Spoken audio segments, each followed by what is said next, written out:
Okay, so I'm gonna try to kick this off. I have all my digits here. Let's get over here.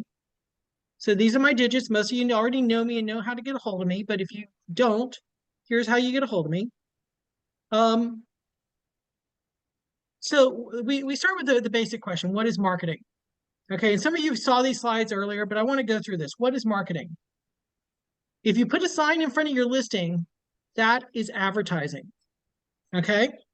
If you put your logo on your car and send out mailers, that's promotion. Okay. And the reason I'm separating these out is I want you to know that we're using the terms interchangeably when we probably shouldn't. Okay. So logo on your car, that's promotion. Go back over here.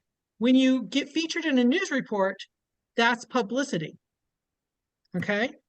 When you do pop-bys and hold client events, that's public relations. Okay. When you present your listing and buyer services, that's actually when you're doing sales. When people tell me I don't want to be too salesy, well, you weren't doing this. You weren't selling yet. By the way, I love the fact that ChatGPT made me a banana realty sign. Okay. So, and then managing them all together, that's marketing.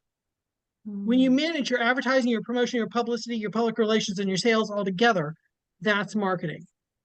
Okay. Now, let's take that in the digital realm because, marketing existed long before computer, before the internet, right? So when you put your logo and link in your profile or buy online ads, that's advertising. When you put yourself and your listing in videos or run them on your website, that's promotion. When you get featured in a podcast or a blog, which by the way, you should all try to get featured somewhere, that's publicity. That's digital publicity. Getting and responding to online reviews and comments on your post, that's public relations.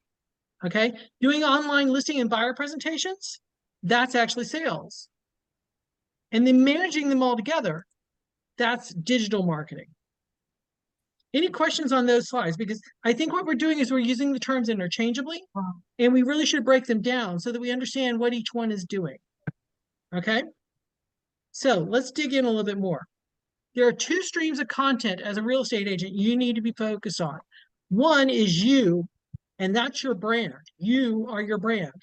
Your product is the house you're selling. And each of them need a cognizant strategy for how you're going to market. Okay? Because you can't necessarily do both at the same time without, maybe not having a plan for each. Okay? So marketing is a mix of what they call the 4 Ps.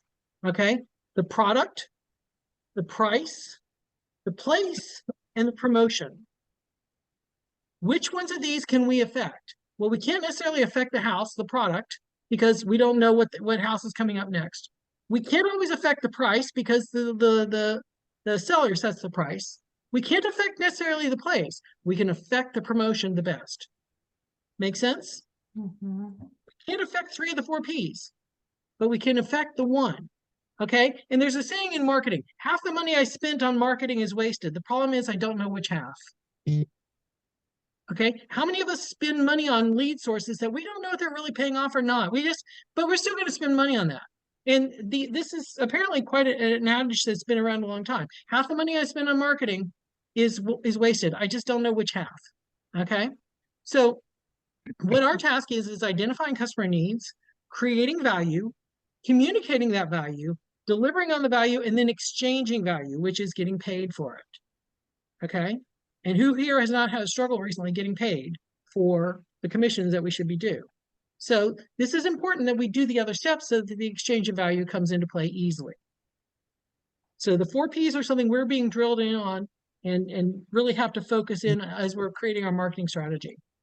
Okay, so the key elements in communication. This may seem easy and elementary, but we need to be cognizant of this as we're doing our marketing for real estate and for our brand. The 2 streams that we're talking about here is the receiver. Who's the receiver of the marketing? How are we sending the marketing? What channel are we using? Who are you as a sender? Are we sending it as us? Are we sending it as our brand? Who is actually doing the sending? What feedback are we getting? If I say something to Eve and I say, let's go to the store, and she looks at me funny, I know that she didn't understand. She didn't receive the message. Okay, the feedback is the facial expression, just like the one she just made. Oh my God, why is he talking about me? So that feedback tells me what's going on. Okay, the message itself, how did I say it? Did I say, you look lovely today? Or did I say, you look lovely today? Well, how was the message sent? What was the intent? And what's the noise going on around us? What other advertising, what other distractions are happening as that message is being conveyed? So we have some control over this, and we have some control. We don't have control over some of the others. Okay. So why are marketing channels important? They provide a direct line to each customer. Okay, to reach customers. How many? I mean, people are on our socials, people are on our websites. These channels are important because they have direct interaction with us. They are critical for creating product awareness. They directly impact our sales. There are various channels, and each of them can have an impact on us and our sales here. They shape brand perception, which we're going to talk about perception here in a bit, and they influence overall customer experience, how people feel about us, how people work with us. So the channels are very important, and the messages of all six of these elements are critical to us getting our message out. We can't just create a video and throw it online and think we're going to make money. We have to think about who the receiver is, what channel that video goes on, who am I as a sender, what feedback am I looking for? Is it likes? Is it comments? Is it engagement? What is the message I'm actually going to video? And what other videos and noise are going on in the world? If today is a big news day for something, my video is going to get swept downstream. If today's probably the worst time to be sending a CMA out because everybody's sending Christmas card or holiday cards, holiday promotions. You may get swept away. So think about these channels and what is the communication you're doing. Okay, so let's think about the digital channels we have. Okay, search engine marketing. I'm trying for SEO like crazy. I love search engine marketing here. Got to let Connor in. Okay, and then pay-per-click. So you can do SEO or you can do pay-per-click or both. Social media marketing, which there's a lot of social media people out there. Content marketing, which is blogging. Okay, we do a lot of blogging in our company. Okay, email marketing. We all probably have some sort of drip email system that, people are getting. Affiliate marketing. Let's say that you have a lender or you have an inspector or somebody else who helps bring people to you and you bring people to them. Video marketing, which we should all be doing, and mobile marketing, which is all about making calls and being engaged on our phones. Okay, these are interactive. They're measurable. Digital marketing is much more measurable than standard marketing used to be. You used to put an ad on the radio, and you put a commercial on the TV, and you put a print ad, but you had no idea who was reading the paper today, how many people were tuned into that station, who was driving down the road when that FM channel played so you just did a scattergun effect. You could not measure. Digital is more measurable, and thus you can see where your money is going. You're still going to spend half your money and not know, but you're going to have at least some analytics on what happened and where it went. Okay, so it's interactive, it's measurable, it can be targeted because you know what channel to put it on. At least you may not be able to do more than the 20-mile radius like Facebook went to, but you can put it on Facebook versus putting it on Pinterest versus putting it somewhere else. It's cost effective. It's more cost effective. It's scalable. You can decide if this ad goes wide or small. You can decide what part, where do you go with it? And it's real time optimized. Sometimes you can look at the ad and say, oh, this one's working, that one's not. Let's change the ad. If it's a print ad, the paper's already out. You can't go change it. If I do the ad, there's going to be something misspelled in it. Oh my gosh, I can go change that misspelling. Okay, understanding digital consumers. Consumers are always connected these days. Some of you are looking at your phones right now. I know you're connected to your digits right now. Your digital stuff, we're always connected. They're information savvy. They value convenience and speed. When I'm talking website world, I'm always talking about, is it a fast site? People don't want a slow site, and it needs to be convenient and fast. They expect personalization. Don't send an email out that doesn't say, dear Shirley, thank you for looking at this. Dear Fanny, please, and Fanny, I know that you looked at this last thing while you were on our site. Here's that house again. Okay. Influenced by social proof. If they see that Michelle has 50 reviews and Adam has 3, they're more likely to go to Michelle because of the social proof.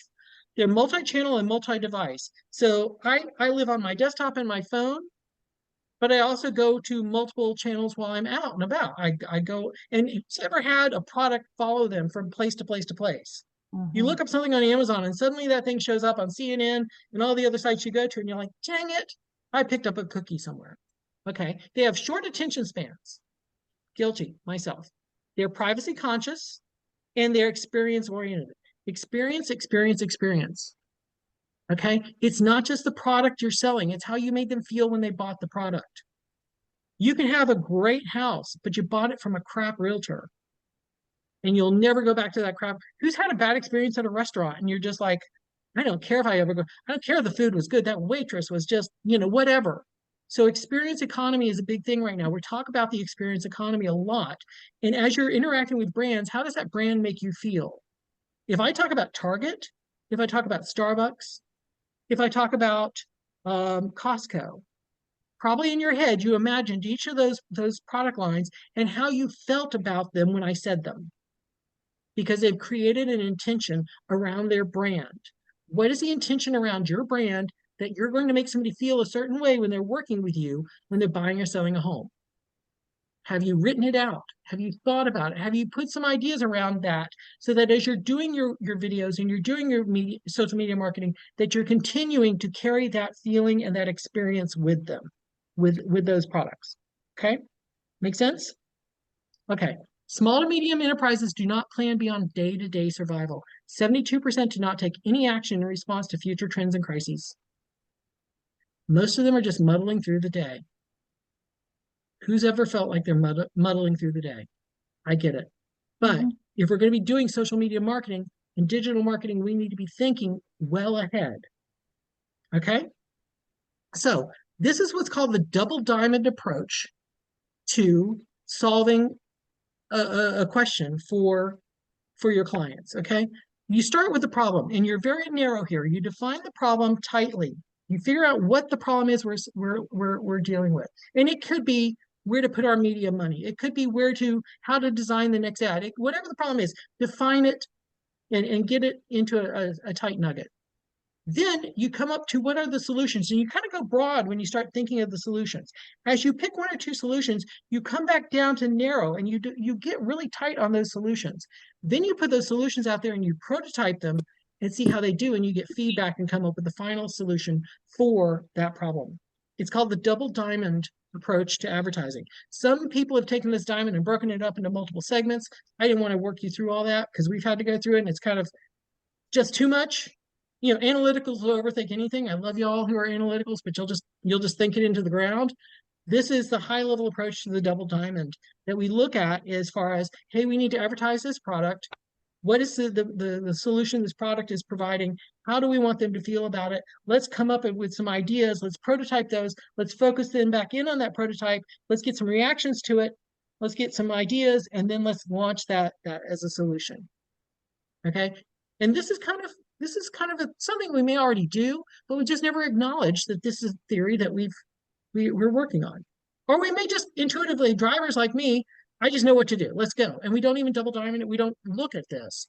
And we just go throw something out there and we wonder why we didn't get a response to it. Okay. Here's another way of looking at that. And there's multiple theories out in the world on how to do this. So I'm trying to present several of them here. One, learn about your audience. Empathize with what they need. Who's ever done a series of customer interviews? Like, how did I do as an agent?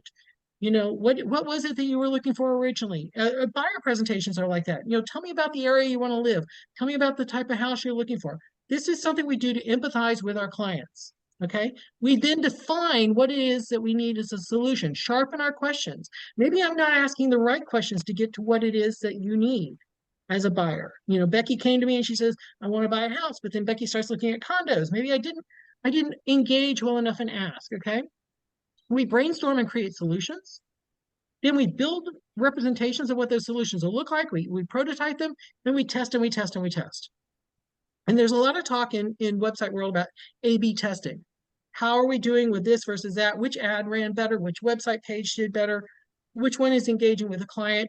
And in our classes, they'll show us 2 or 3, like here's 2 ads for the same product, different layouts. Sometimes it's just the font is different. Sometimes it's the color is different. And they'll say, which one do you think did better? And counterintuitively, it's always the one I don't pick that is actually the one that's better. I'll pick the colorful one with the bigger font. Nope. For some reason, it was the other one. So we have to test. We can't just go with our gut. Okay, makes sense? Okay, I got one more person coming in. Okay, creating a journey map is important. Okay, and I'm going to show you what a journey map is. We set an objective of who it is we're serving. What stage does the customer come to us?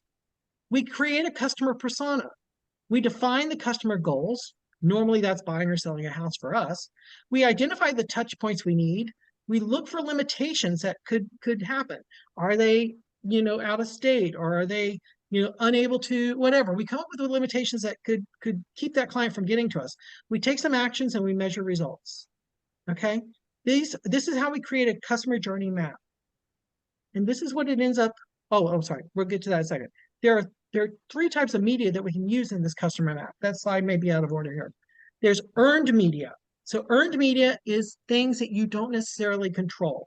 Okay, it's how people feel about you. It's your public relations, how external organic searches that you don't have control over how Google ranks you, your partnerships and ambassadors, your reviews. Did somebody give you a 1-star review? Your earned me or your 5-star review. If you're Brian Wilder right now, you've got like 150 5-star reviews. That is earned media. Okay. Paid media is obviously just that. It's your advertising, it's your online ads, it's your digital ads. You can control that. That's much more in your control, and you can decide where it goes and what money goes there. And then you have your owned media, which is your channels, your website, your social media, your so it says here search engine results. I don't know, unless you're doing really good SEO, whether you own those as well as you think, and your email marketing. So all three of these play into how you're perceived and how that customer is going to enter your journey. Okay, is everybody with me still? Too far, too much? Okay, so owned is for deep engagement. It's your website, it's your apps, it's the experience you're creating with the things you have, your social media channels, your videos, things like that. Earned, this is for trust building.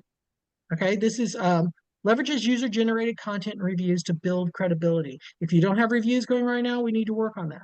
Okay, and then paid is targeted, and it's paid by the channel, tailored to what that channel is going for. You don't necessarily want to put the same ad on TikTok that you're running on Facebook or that you're running on some other site. You want to tailor it to that site. Okay, and then this is another thing on this, your website traffic, your engagement rate is important. I always talk about that when we're onboarding a new website client. What is your dwell time? What is your bounce rate? How do we convert? How long are they spending on the site, and how long does it take them to bounce and go somebody else? On your earned, it's sentiment analysis. I've gone through this with some of you. I use a product called GMB Everywhere, and we look at your reviews and we see which words are trending in your reviews. If we have a review for Shirley and it says highly professional, great. If we have a review for Kathy and it says, like something, we may not have the right words in there, and we may ask Kathy, hey, when you're sending out your reviews, could you ask them to say this in the review so that we get those words to trend up? Kathy's amazing. I'm not picking on her. But so your earned media is important. Okay, how are your items being shared? Are you getting backlinks from your earned media? That's important. And then your paid media is judged by cost per click, your acquisition cost, return on the ad spend. If I spend $100 on Google Ads, do I get leads for that? Do I get sales for that? What's my ROI on that? So these are three different ways of looking at your brand and things that you can control and some things you cannot control. This is the customer journey I thought was the next slide, and I got out of sequence here. Look at this for a second here. And then I broke this out after this slide into real estate talk. But in this customer journey, people find out about your PR, they hear about you, they maybe hear an ad on the radio or TV, they hear word of mouth, and then we go from the physical side down here to the digital side, online, searching, paid content, emails. And this is, if you've seen the sales funnel I've put up on my production spreadsheets before, this is basically a sales funnel in flat form. Okay, they look at your emails, your website, your social media, your third-party sites. Then they get some direct mail. They maybe go to your store, but we don't have stores, we have offices. They talk to somebody who's an agent for your company, and then they start getting into the purchase process. And they keep coming through here between digital and physical until they become a client, and then we have them in retention. This is something that I kind of knew in my head, but until the professors laid it out, I was like, oh, That makes so much damn sense. Why am I not thinking this way with my clients? Why am I not putting this down? Because really right now, I think a lot of agents are transactional. Hey, I got a house to sell. Great, let's go get the house sold. They're not thinking the long-term progression of how you got that house or how you're going to get the buyer. And this kind of takes it and puts it into a formulaic way of thinking about your business. Okay? Okay, I think I'm losing some of you. I don't know. I went and put it together. Okay, because I did not come up with this word. Phygital is literally a word they talk about, the combination of physical and digital. So I had to put Olivia Newton-John on the top here. Okay, the phygital world is what we're looking at here. We're not just talking about how we're doing with online, we're talking about how we're doing in person. So this side here, I put it in vertical form so it would fit my screen better here. These were some ideas for awareness and in the digital world and the physical world that we could do.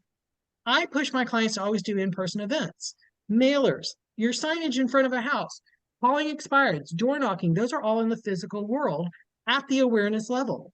When you're knocking on a door, it's rare that they already know you. You're going out and prospecting. Okay. So Shweta, if Shweta's on here, Shweta does door knocking like crazy. Okay. Digital world, your website, your social media, your e-newsletters, your videos. These are awareness grabbing things that you're doing. Okay. Then we have our interest level. These are your CMA, your ZMAs, your buyer seller classes, your personal referrals that people are sending to you. Like, hey, I know this great agent. Call Ben. He's a great agent, and you should work with. I'm sorry, not Ben. Your name said Ben. I just went with Ben. Fanny is a great agent. Call Fanny. Let's go. Okay. You have that in the physical world, but you also have online reviews. You have your blogs and your. Well, I left online reviews there twice. Oops, my bad. Okay. Listings. When you get to decision, you're doing your listing interview, your buyer meeting, your lead calls. Okay. Your IDX website listings can help people decide what to go see. Your personal videos. And by the way, this is personal videos. This is me sending Jason a video and saying, hey, Jason, I know we met last week. Are you ready to go look? BombBomb is great for sending out personal videos. And then your drip emails. Your website should be sending out drip emails to people. So this is the decision side, and this can be physical and digital. In the client side, your listing presentation, your showings, your inspections, your open houses. In the client side here, we have listing videos, zip forms, DocuSign. I didn't come up with a fourth one, but maybe y'all can help me with that one. Okay. And then in closing, we have our fulfillment area. We have our closing, final walkthrough, and closing gift. Those are all in the physical world. Client reviews and closing photos. When you're standing there with your realtor at the title company taking that picture, that's in the digital world. And then retention. Your in-person events where you invite your clients back, your mailers, your pop buys. These are all in the physical world. And then online, you're going to do your social media, your emails, and your videos. It costs between 5 to 25 times more to get a new client than it does to retain a client. Write that down. It costs 5 to 25 times more to get a new client than to retain an existing client. How many of us have heard from people that, my old realtor, I just haven't heard from them since I bought the house. I'll use you this time. Okay. I see y'all shaking your head, some of you. So this is important. We have to think about this map, this journey, and how we're going to make this work for us. And it's a holistic method of doing it, not just, hey, I think I'll do some TikTok videos this week. Oh, I'm going to make some expired calls. How are we making this system just work for us without even thinking about it? Okay. Okay. Now, let's talk about quantitative and qualitative analysis. This took me a few minutes to figure out when I first got into classes, okay? Quantitative analysis is done by numbers. What was our return on investment? How many clicks did we get? What were the numbers that came back from these sales in this style? That's quantitative.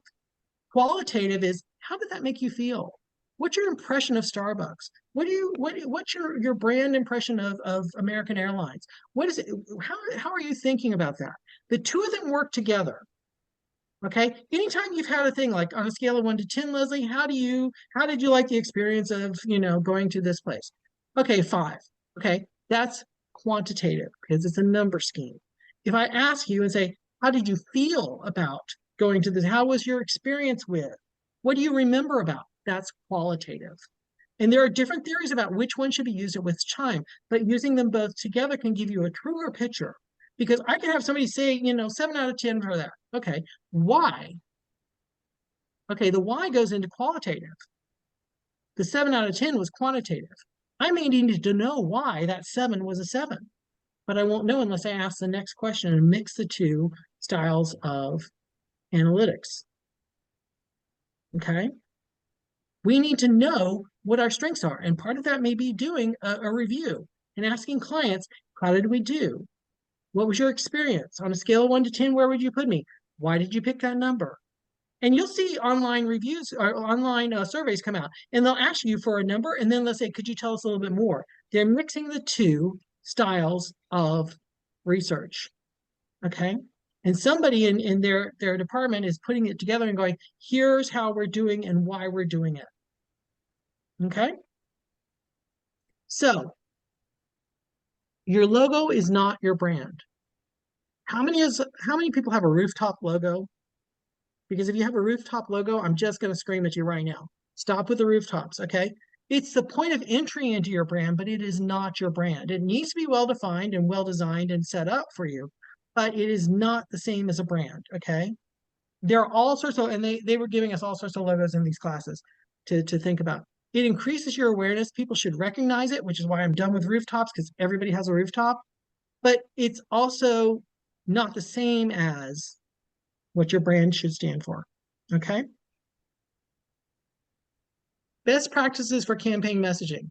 Definition, the core communication idea delivered through your marketing campaigns to convey the brand's essence, okay? What is your brand's essence? If I work with Garrison, what is his brand? If I work with Jay, what is Jay's brand? Okay, the purpose is to evoke an emotional or rational response from the audience that aligns with the brand's values. Okay, my company has a very well-defined brand. What is your brand? And what does it mean? What does it stand for? What's the logo for it? How are you communicating that in everything you do? Okay, it has to have authenticity. Stay true to your identity. Okay, it has to be consistently maintained across everything you do, whether it's an open house flyer or your next big video production. All has to have that level of intention about what you're doing with it, okay? It has to have an emotional appeal. How many brands put dogs in pictures? How many brands put, little kids playing with what? They play on our emotions. They're putting 80s songs in everything right now, because those of us who grew up in the 80s will be like, oh my God, I gotta go buy that. They used a Tina Turner song. I need to go buy that. So that sort of stuff, they play with the emotions. How is that consistent with your brand? What is it you can do?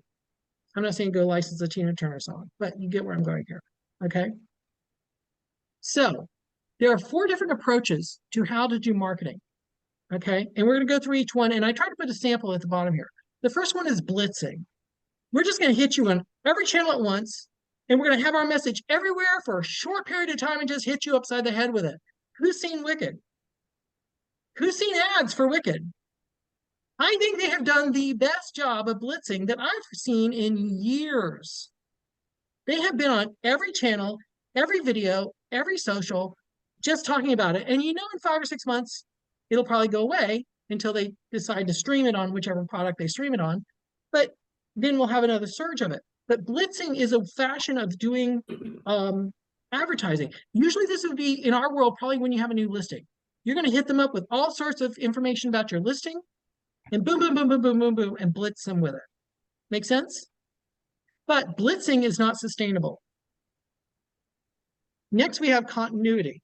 This is where you have just a steady stream of ads at all times advertising your brand. Just this low-level hum. And I picked the Cottonelle people because these bears are annoying to me. I don't need toilet paper ads, but they don't surge. They don't ramp up or have a big sale. But those little ads are running, all the time in different mediums. Okay. Now that I did that, I'm probably going to have these bears show up on everything I go to from now on. But that's a good example of a brand that just has a continuous flow of advertising going. Okay. Then we have the flighting. Basically, it's surge on, surge off, surge on, surge off. Toyotathon, was what I came up with for this. I think they have their big sales and then they go off for a month or two, and then they have the next big sale and they go off for a month or two. They don't run constantly. I'm sure there's Toyota ads out there that I'm not aware of, but when they have the big mass ad, they're basically blitzing multiple times. Okay, make sense? And then there's what's called pulsing. They have a small hum in the background and then they jump up and down. And I thought of McDonald's for this because they will have like the McRib is back, or seasonal flurries, or what, you know, they'll have their whatever promotion they're doing.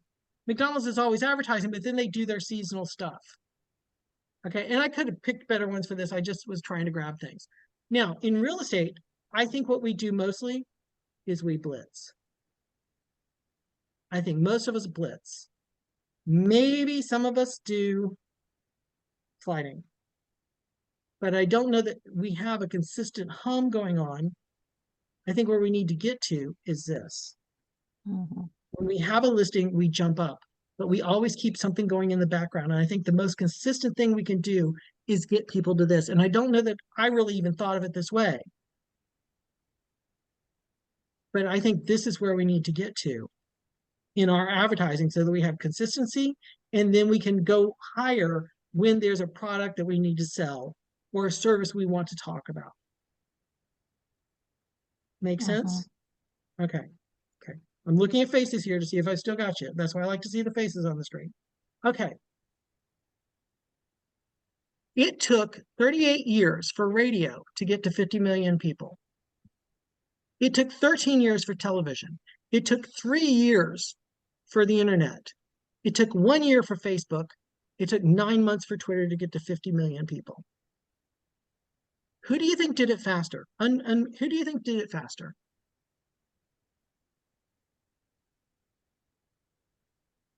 $35 days. Wow. The future is digital. Now, who do you think did it faster than that? 19 days. This is an example of augmented reality. So let's talk about the future. If it took radio 38 years and it took Pokemon 19 days, the world has changed. And we have to change with it. Yes? Okay. So virtual reality is a 3D environment. Sometimes it's worn on our face. Sometimes we're in a whole room. That's usually called immersive. But 3D is virtual reality is a 3D system that we are absolutely in. Okay. Augmented reality, and I have some examples of this. Augmented reality is where you have the real world around you, but something is being interjected into it digitally. You can go to some parts of Disney parks and you hold your hand up, and when you take the picture, they will digitally put, you know, the character in your hand, and it'll look like you're there. That's augmented reality. Mixed reality is a combination of all this, and they use the term XR, which is just kind of an umbrella term for using augmented or virtual reality in your advertising. I think Matterport is the closest we get to virtual reality right now. I think the Matterport tours are the closest we can get. But I think in the next 5 to 7 years, this will become something that we do. You'll have a VR and you'll go walk through the house. You'll be able to redesign the house in your virtual reality or augmented reality. You'll stand there and you'll see what the sofa is going to be looking like. Who's ever used a website where you can see how something looks in your room? Okay. If you're into makeup, they'll let you try the makeup on, or the glasses. Who's done Warby Parker glasses? You can try on the glasses. That's augmented reality. They're taking your face and putting their product on it. Okay. How are we doing this in real estate? What's the next big wave? We're all talking about AI, and AI is lovely. I'm not saying it's not a thing, but this is something that we're not talking about as much. Augmented and virtual reality in real estate.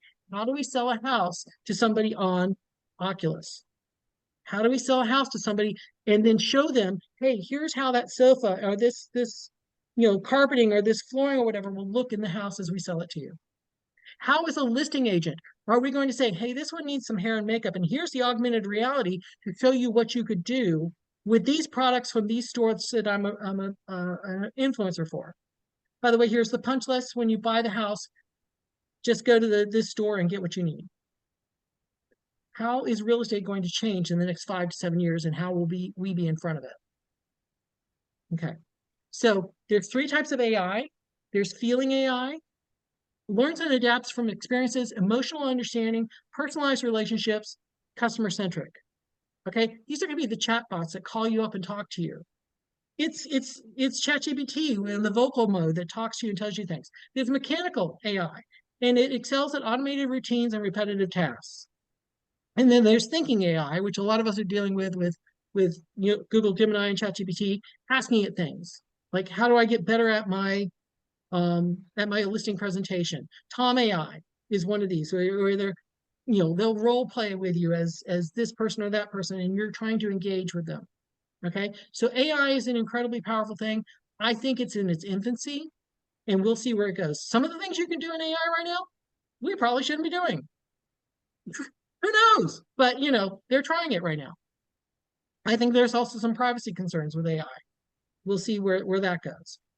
I don't necessarily want something digitizing my face and my voice and making an avatar of me right now. Okay, this is an example of augmented reality. Has anybody ever used a system like this in another reality, in another purchase situation? Leslie, yes. Okay. I know I think in Amazon or in Home Depot, they say, how would this look in your house? And you can take a picture of your house and put that thing up there. And again, like I was talking, Warby Parker trying on the glasses, or the makeup company, Sephora. Sephora, there was an example of Sephora in the class, people trying on different things on their face to see how they look. Okay, virtual reality with the Oculus or whatever brand this is, and being able to just kind of see a totally different world. Okay, most of the time, I've never done one of these yet. I would love to, but I think most of the time I see it, it's where they're like doing something and they knock down the TV, or some funny video where they screw something up doing it. And then immersive reality. I know they've done things like, I think this is from the Van Gogh tour that was out there. They put artists up and they project it everywhere around you. So you're just immersed into this. How would it be if you were immersed into a house? How would it be if you showed your house in an immersive room and people could come in there and feel what it was like, and then they could kind of touch screen and move stuff and see, as they were in that space, what the house could be if they bought it? By the way, let's change that carpeting style. Let's change the cabinets in the kitchen. Let's change this and that and the other. And they push and do all that. And at the end, it shoots out a list of all the vendors to go buy it from with a discount code. How could we do this? Because I'm going to figure it out. And I'm going to bring you all along with me. Okay. Components of digital marketing activation. How you get somebody engaged and keep going. Content creation and distribution. We have to be always creating content, okay? And we have to be sure that the content is getting out across multiple channels. Search engine optimization, I don't know if you've heard me talk about that, but trying to be sure that we are relevant in searches and our keywords, okay? Social media engagement.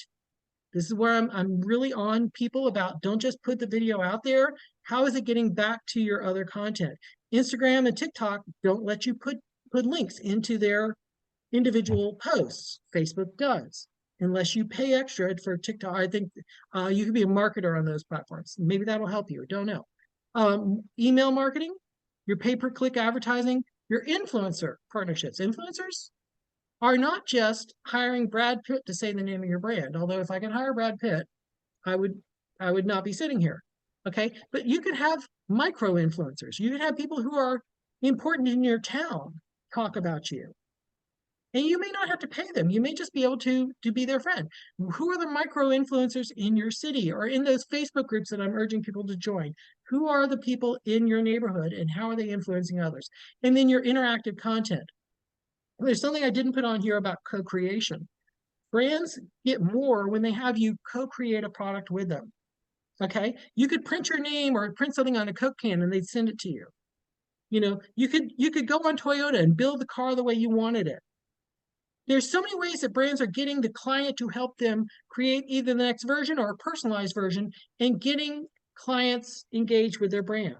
Okay, what is it we could be doing to co-create? What would you want a house to look like? Great. Let's go build that. Let's have a virtual reality build. If you all go into your virtual realities and you build a house, put them together, let's have an engineer judge which house is the best. And that house might get built.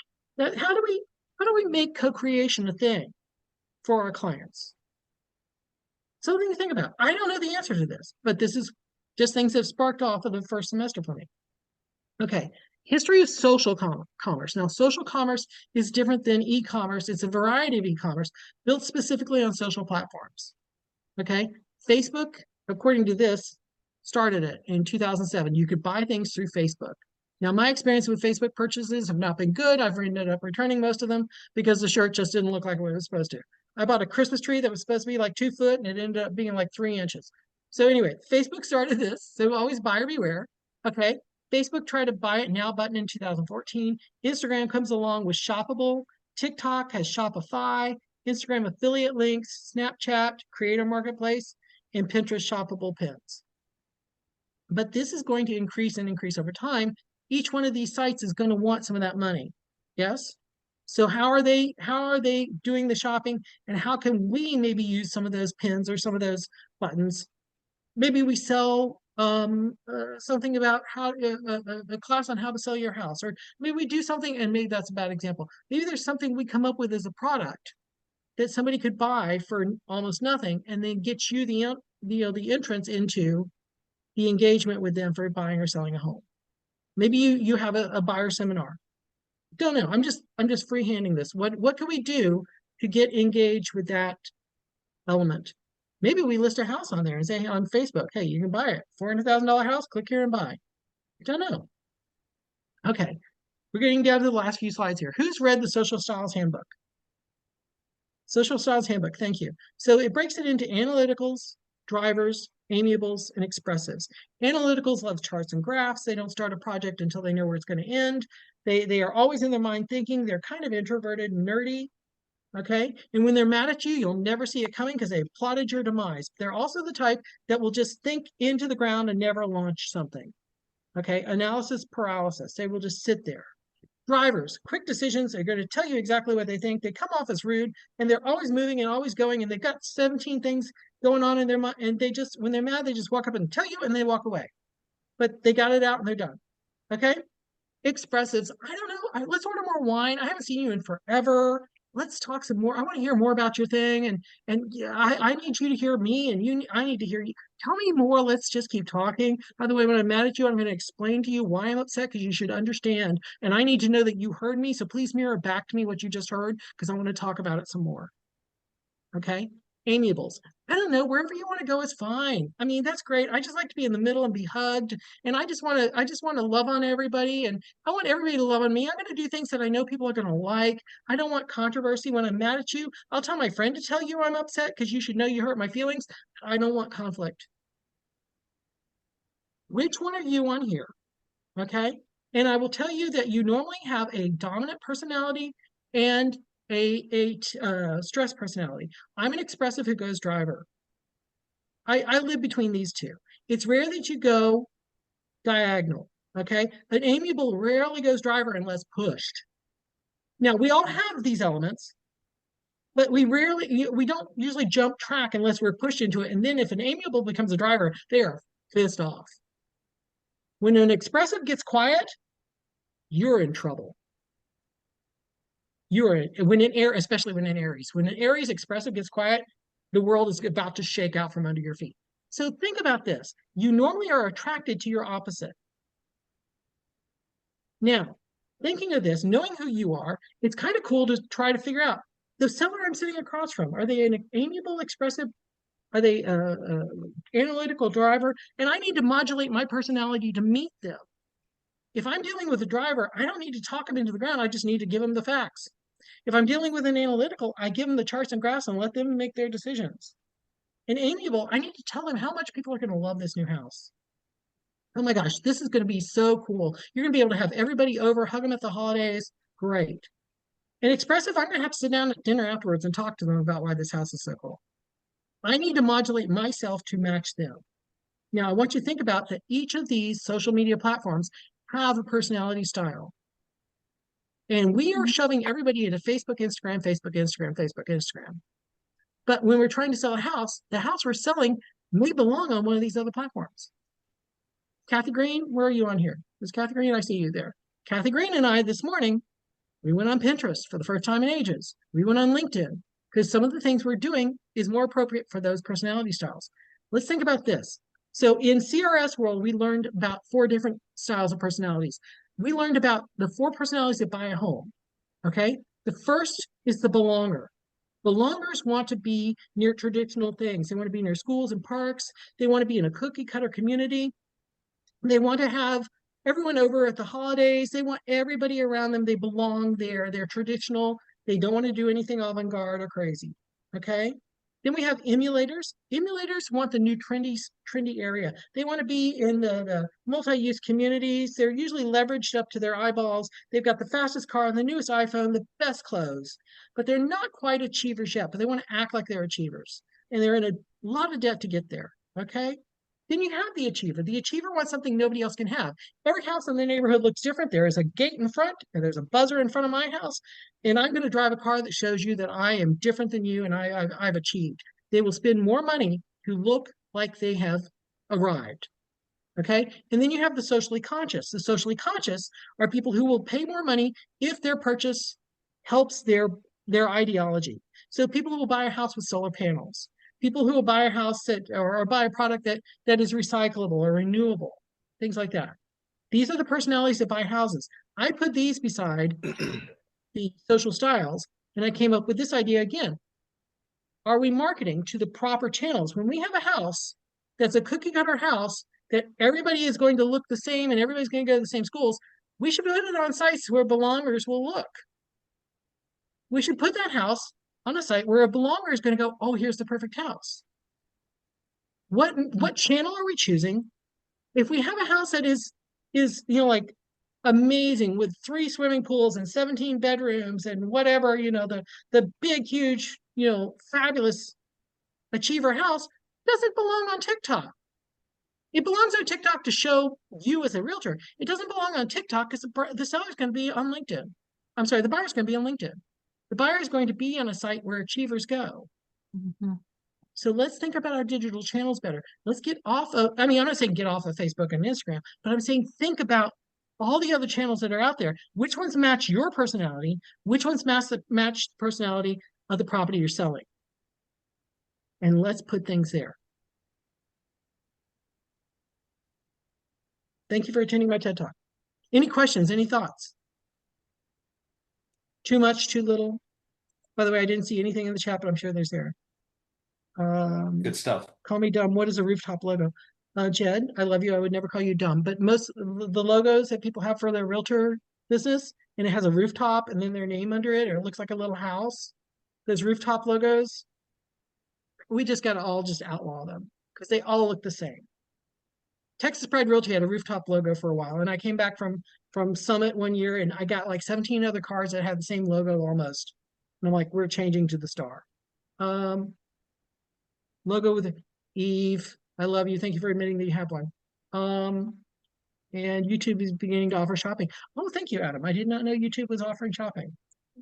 So we will have to do that. Okay, so everybody unmute. Tell me some thoughts, ideas. Was this helpful? Are you emailing the slides over? I'm sorry? Are you emailing the slides over? Would I do that? Yes, it'll be in the next Team Bob email. I enjoy the And I have to person. admit, some of those slides I stole directly from my professors. I came up with some of them, and a lot of them I just like took from the classes. I love the one with the social media breakdown between the 4 categories. Too. Thank you. That's That one helpful. I created. Yeah, I like that. Too. Thank you so Okay, much. who's Bob. going to actually take something away and use this? Or So was it overwhelming? both. But Bob, one of the things I was thinking about when you were going through some of the channels and so forth is I'm doing a lot of sort of niche marketing towards medical residents, and I'm sitting there thinking about how do I map their customer journey? Like, because I don't think it's just one customer journey. I think you have, and maybe Yes. it's a customer journey for each of the types. And then also like if you're targeting like a downsizer or an upsizer or whatever, but I'm just sitting here thinking like, okay, here's all of my marketing that I have planned for the year, but what am I missing? What are the like pieces that I'm missing? Like, I might have a lot of the physical, but do I have enough of the digital? Am I, like, I know for me, one of the areas I need to get into more is running ads. I have so much content, but I'm not running ads on them or doing that. And so it's like, okay, how do I take what I have and increase my visibility into other places so that I can sort of get that pulse grid? Yeah. Yeah. And you hit on a good point there. One customer journey is not going to be enough. If you have an over 55 person, their customer journey will be vastly different than a first-time homebuyer customer journey. There may be some similarities once we get past the purchase or the consideration part, but how we attract them, the awareness part, is going to be vastly different. Okay? The over 55 crowd may not be on the channel that you think everybody's on or that you're good at. Or the first-time homebuyer may not be on, they're not going to be on Nextdoor. Maybe they'll probably be on TikTok, Instagram, and I'm, an old fogey here, and I'm just sitting here on Nextdoor talking about the lost cat and the lost dog and who's in my yard. When you're looking at your channels and your digital, your customer journeys, we need to break those out. Okay. The people who, and by the way, Jay's customer journey in Pennsylvania will not be the same as Michelle's in Virginia or Becky's in North Carolina or ours in Texas. Totally different ideas. So I can't just give you one and say, everybody do this. I wish it was that simple, but it's not. I thought Angela, you've been quiet. I'm sorry, Jay, go ahead. I thought of a good example of you having to have something running in the background all the time. I thought about a windy day with gusts up to 20, 30 mile an hour. It's kind of like Okay. the wind is blowing all the time, but then you have those gusts that come along periodically. Yes. Yes, that's a good metaphor for that. I like that. Yeah. Yeah. So yeah, when you're pulsing your brand, you always have that constant hum, but then you have marketing that goes on around that. Yeah. And those gusts are noticeable. Yes, exactly. They're basically blitz that happen multiple times. And the obviously the blitz one is just not sustainable over time. But Right. the pulsing is. So yeah, I like your wind metaphor there. Anybody else has some ideas? No, I really like how you kind of honed in on putting the right personality in the right social media category. I really like how you played that there. I like it. Thank you. Too. This is something I've been Maybe in working that detail. Thank you. Yeah, read the Social Styles Handbook. This is something I've been working on myself for the last several years and coming up with.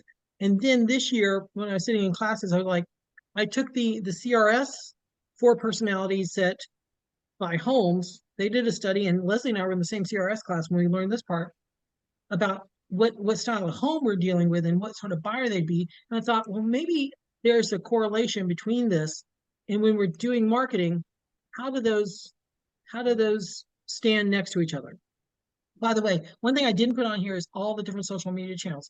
We need to include Threads. We need to include, Blue Sky. We need to include some of the new stuff that's out there because we're used to some of these brands are 20, 30 years old now. And it's just because we're used to them, we go to the same traditional brands. There's new sources out there. We need to go own our name on those. Okay. By the way, If I TikTok is apparently going away next month, and those users are looking for another space. They don't necessarily like Instagram. They certainly don't like Facebook. They don't like Threads. And if you're on TikTok, you will find that a whole bunch of new apps are about to come out, all trying to get that market share. Oh, baby. All of them. The one that's most promising is Neptune, which has not launched yet. But when I tell you they are heavy on TikTok, trying to gather users, they have beta testers now. And they're offering, they said we're gonna offer everything TikTok offers and more. Hmm. And basically Good they knowledge. steal a lot of employees from TikTok. Oh, yeah. Yeah. So yeah, and Leslie, thank you for that. My point is that you need to own your brand on these other places. If I went out and registered Liz's name on a site that Liz isn't on, I could then go impersonate Liz or block Liz from getting that name for a while, or at least tie it up. I had Texas Pride Realty on LinkedIn. One of my agents got there and registered it, and I had to, when the agent left, I had to write LinkedIn and prove to them I owned the brand to get that back. And that was just my mistake early on. I didn't have that set up myself. So as you're looking at the brands that are there, are you present? And if you are present, great. If you're not, do you need to go hold on to your name there? Is it better to be a small fish on a big pond like Instagram or TikTok, or a large fish in a small pond like one of these other segments? One thing I like about Facebook is you get into groups.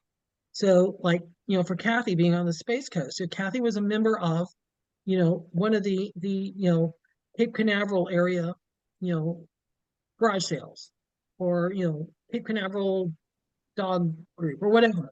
You can be a big player in a small pond. Is that more important than you just posting every day on your business page, which, by the way, nobody sees your business page? Stop that. Okay. And I'm not picking on Kathy, I love you. But that sort of thing that we do, can we be an influencer, or can we find micro influencers on some of these larger platforms? If somebody's always talking about your town, take them to lunch. If somebody's talking about things that your sphere loves, go talk to them and get them to be a micro influencer for you. I don't think any of us have the money to get the major influencers, to come do this. So Instagram, I often get emails on messages on Instagram from exactly what you're talking about. People who have an Instagram account that is about that local city, wanting to feature. Now that there is a cost because they have several 100,000 followers. There's a cost associated with that, but it will help you build your own brand and grow your following on Instagram. But make sure that you're targeting the Instagram user. That's something I think Bob went over earlier. Is like, you can't post the same things you post on Facebook on Instagram. You have to adjust. You have to adjust from platform to platform. Somewhere in here is I forget exactly which side it was, but being in alignment with your brand. If your brand is about this, don't become an influencer for something that's outside your brand. It won't look right. I follow dog channels because the dogs are adorable. It's a way for me to have a dog without having the expense and the time of the dog. And there's one that's about two corgis, and they've turned those two corgis into huge stars. But now almost every video they do, they're selling the dog food, or they're selling the new beds, or they're selling the new, and it's gotten to be all product placement for this dog channel, to the point now I don't want to see the corgis because I know I'm being sold something. Is that overuse? Is that in alignment with what they started with? They've gone so far into being influencer that they've lost the entertainment value of watching these cute little dogs do these little stupid scenarios that the owner spends all day putting together. Is it in alignment with what you want? Or is the person you're getting in alignment with it? Let's say that there's a great person that could be an influencer, but then they go out and do crazy stuff on the internet that you don't want to have your name next to. Or maybe you do. If you want it, great. But just think about that. Really kind of research who they are. Okay? Everybody have a lovely holiday. Merry Christmas. Happy Hanukkah. Happy Kwanzaa. Merry Happy Christmas to you too. everything. I will see you all in January at some point. And I love each and every one of you. Take care. Bye. Thanks, Bye.